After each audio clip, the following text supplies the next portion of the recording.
Not bad. It is a good time of the year to be out at any of the farmers markets now. Obviously, all of the flowers are in bloom for the midsummer season. The pollen count is pretty high. That's something you have to deal with. And also, obviously, everyone that's trying to harvest the vegetables, we're right there. And we've had some heat and we've had some humidity that I would say some people would argue has plagued us. And guess what? Hate to be the bearer of bad news for those of you who want a little reprieve from the hot and sticky weather, because we're not going to get it. Here's the 6 to 10 day outlook.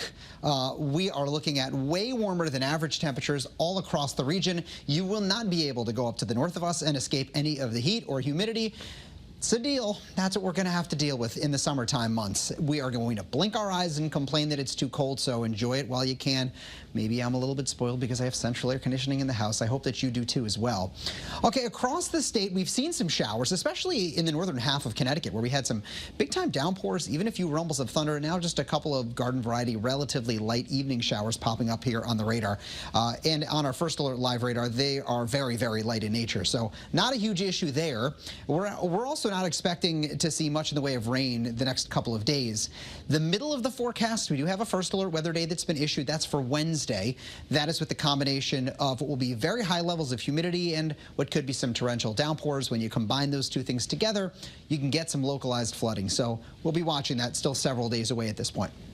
All right, temps are in the 70s for most of Connecticut. A couple of us are in the 60s. It's 69 in Tallinn. Willimantic is at 67 degrees. A lot of the shoreline spots mild. That is because the dew points are very high.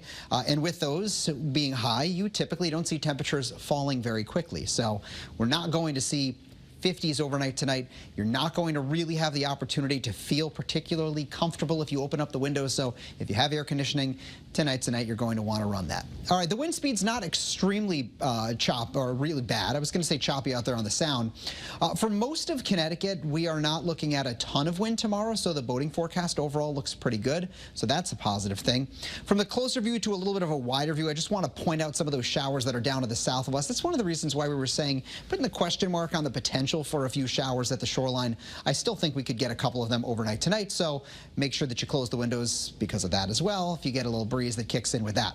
And one thing we've been watching closely has been the humidity level. Now, temperatures have been very warm during the month of July. More days have been above 90 inland than they have been below 90 degrees. And what has also come with that has been quite a high level of humidity. It has been oppressively hot. A lot of people are saying that, and I love the heat. And even I have been saying that.